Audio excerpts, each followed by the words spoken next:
Is this new in the literature? The one, his talk with Balfour? It's an old document. Pardon? It's an old document. It's been around Has it for been 50 cited years. before? Not in the way I quoted it extensively. Yeah, I never saw it before. Anyway, it was a very interesting document, notes taken by Felix Frankfurter, later Justice, of a conversation between Brandeis and Lord Balfour. Lord Balfour was the author of the Balfour Declaration, in which Brandeis explains to Balfour how he became a committed Zionist. He says that, Brandeis says he has no roots in the Jewish community or the Jewish tradition, but he says that as an American, I'm concerned about the flow of Jewish refugees, particularly from Russia, who are coming to the United States. He happens to be talking about my parents, among others, but and he wants to make sure that they don't flood into the United States, where we don't like people like that. It was a very racist period, in fact, as always. And he says that Brandeis, that just at that time, around I think maybe 1919, he happened to come across a Zionist pamphlet, and he got a sudden insight that this is the solution to the problem of Russian Jews pouring into the United States, have them off there, in Palestine, irrespective, as always, of the concerns of the indigenous population. Well, that also has resonance in another relatively unexamined topic, probably because it's too sordid to look at carefully, namely immediately after World War II. And here again, I have strong personal memories. In 1945, there were, and in the years that followed, there were survivors of the Holocaust living in concentration camps under horrifying conditions. President Truman sent a commission, the Harrison Commission, which reported on them. I mean, there weren't any gas chambers functioning, but other than that, the conditions were not very different from under the Nazis. Well, they didn't come here. And the reason, it's a good question, interesting question, is why? Would they have wanted to? Well, half of Europe would have been happy to come here if they could have. And certainly they would have. But they didn't come here. And there are interesting and unpleasant reasons for that, which is another sordid chapter. Brandeis's thinking did have resonance, and particularly ugly in this case. Well, I don't proceed any further, but Victor's main thesis is that history matters, and I think he shows that quite convincingly. Whatever conclusions one draws from these convoluted and complex and often very painful historical events. Thanks. So, Victor, you take over.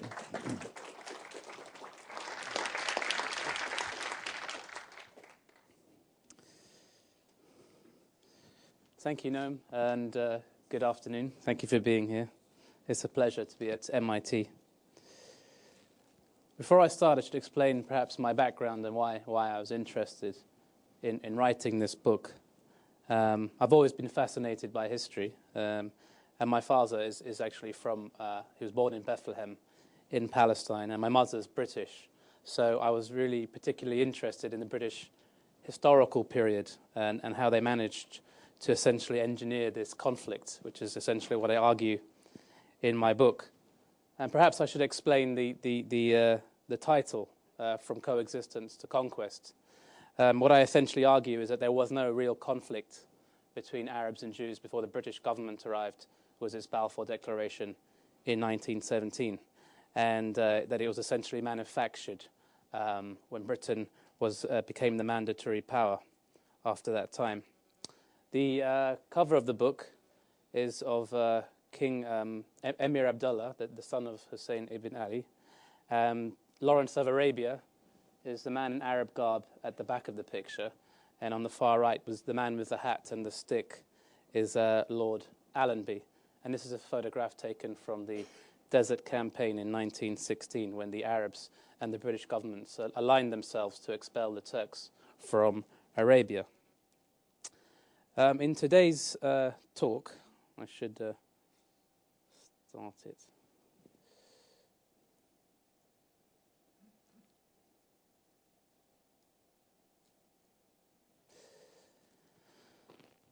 I'm going to break it up. I break it up into several questions.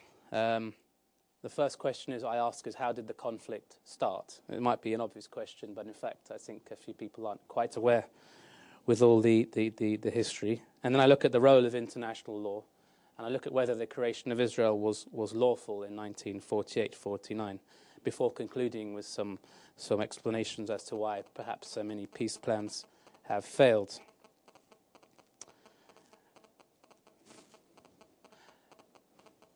I don't know what that is, but someone's cell phone. No, my phone's switched off, so it must be someone else's. All right.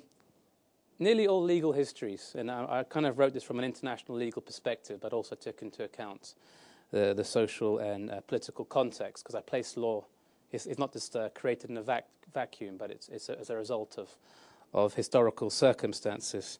And nearly all legal histories overlook the emergence of Zionism. They don't explain how it emerged out of Europe. And they kind of start with the Balfour Declaration and gloss over the World War I period before jumping to the creation of Israel, 1948 war, and 1967. And obviously there's this huge gap. And what I essentially argue in my book is that the British Mandate of Palestine from 1922 to 1948 was essentially an incubator for all the problems that we face today. Like, for instance, the status of Jerusalem, the border issue, the question of refugees, and also the violence between Arabs and Jews in Palestine was not something new, but has been there from the very beginning. And I, in fact, go through all these various commissions of inquiry, which look into the reasons for that. I should also explain that prior to the creation of the League of Nations in 1919, there was no concept of human rights. In fact, human rights didn't really come to fore until after the Second World War. Even the idea of minority rights only transpired after the League of Nations was established in 1919. The same issue for the principle of self-determination. Although the idea existed, it didn't become an issue for international politics until after the League of Nations. So we're actually the period in which Zionism emerged was kind of the old system, the balance of power, the old colonial system, the old rules of law. So I kind of explain that in introducing the book from the beginning. And we also have to understand that in the late 19th century witnessed the collapse of the great empires, the Russian Empire, the Austro-Hungarian Empire, the Ottoman Empire, and which witnessed the rise of nationalism. And in Europe in particular, minorities were singled out for persecution, hence the need for minority treaties. And in particular, the Jews were singled out for persecution because in those days, Europe was seen as a kind of, well, in fact, for centuries, Europe had seen itself as a kind of Christian Commonwealth of Europe. And the Jews kind of didn't fit into this distorted framework. Hence, this witnessed the emergence of what scholars refer to as the Jewish question. And I think in order to understand Zionism and how the conflict began, we have to have some idea of the Jewish question because it comes up again and again. And I deal with this in my first two chapters. Before I get into any further detail, I just want to make 3 points for clarification. Essentially argue in my book that neither Arabs nor Jews are to blame in any way for starting the conflict. That doesn't mean that they haven't undertaken terrible atrocities in the 100-year period, but when you trace the conflict right back to the moment just before it began, they were not to blame, and rather it was manufactured, especially by Britain, but also by Russia, Germany, and the European powers. And this is where it's linked to the idea of anti-Semitism and the Jews not belonging to Europe. And then this is how I later connect it to the question of immigration, which I will go into in the next few slides. And what I do is I use international law as a medium to explain the history, as both sides, the Arab national movement and the Zionist movement, frequently resorted to international law to legitimize their movements. So I'll start with the first question. How did the Arab-Israeli conflict start? The first point to make is it's not biblical. In fact, it's more recent than the Irish conflict, for instance. And it was very much linked to the European expansion into Western Asia. Noam was talking about the trade route to India, the opening of the Suez Canal, which was financed by the British branch of the Rothschild family.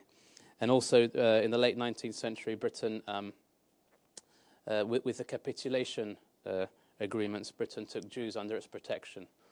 Because Palestine was a holy land, or like the Russian Empire, for instance, would look after Russian Orthodox subjects, the Greek Orthodox subjects, and France and Italy, Roman Catholics. So the Britain didn't have anyone to act as a protector. So they took up the Jewish cause then.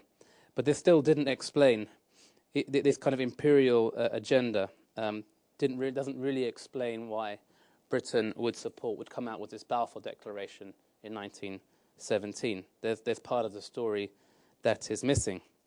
So I will begin with a map of Russia, which might surprise perhaps a few of you. And this is the Pale of Jewish settlement established by Catherine the Great in 1791, prior to the second partition of Poland. The area in orange is the area where there was the largest concentration of Jews living, and they lived there for quite a few times. Conditions were very harsh, and their right to work and travel were restricted. And in the late 19th century was anti-Semitism. Jews were singled out for persecution, the rise of nationalism. And a lot of them fled to safer climes in Western Europe, Germany, France, the United Kingdom, and especially the United States. 2.5 million Jews made this country their promised land rather than Palestine, although having said that, there was also the first wave of Aliyah. But it was a minuscule movement if you compare it to the number of Jews who sought to go to the United States. And we have to remember that in the early 20th century, there were no aeroplanes. People used to travel by rail, road, and especially by boat, by ships. And in those days, the main way of getting to this country was via the United Kingdom, via the main port cities, Plymouth, Manchester, Liverpool, and also and in these areas, a lot of Jews would congregate before they were able to travel to the United States. And this is where I connect the specific interest that Britain had and connect it to immigration, because it led to friction between the communities, bearing in mind that 100 years ago, Britain was a very Anglo-Saxon, racist country, not used to mass immigration. And so in the book, I essentially connect kind of all the dots that lead to the issuing of the Balfour Declaration in 1917, the Balfour Declaration promising the Jews a homeland in Palestine. And it began with the persecution of Jews in the Pale of Settlement and this movement of immigration. And essentially what I did in the book was I was able to connect all the same actors up to this same idea, the idea that by encouraging or nurturing Jewish nationalism in Palestine, Jews would desire to go there of their own volition rather than seeking refuge in the United Kingdom and in this country. So in 1903, a Royal Commission on Alien Immigration was established by the British government. They usually established these commissions before they passed a major piece of legislation to look into the causes of the exodus and why there were refugees coming into the United Kingdom. On the Royal Commission was someone called Lord Rothschild, who is the addressee of the Balfour Declaration when it begins, Dear Lord Rothschild. And two individuals were asked to speak before the Commission on Alien Immigration, bearing in mind this was a domestic UK law, and they were not from the UK. The first person was Dr. Theodor Herzl. So when I was doing the research, that name kind of leaped out to me. I thought, why is Herzl speaking before a Royal Commission on Alien Immigration? Then I read his diaries, his complete diaries, and I was able to join the dots. So someone else called Dr. Adolf Bohm.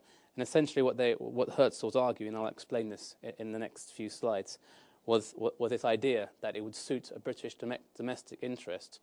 Encouraging Jews to go to Palestine would lead to less Jews coming into the UK and also into the United States. And a year later, the Zionist lawyer in London drafted what was called the Jewish colonization scheme for East Africa,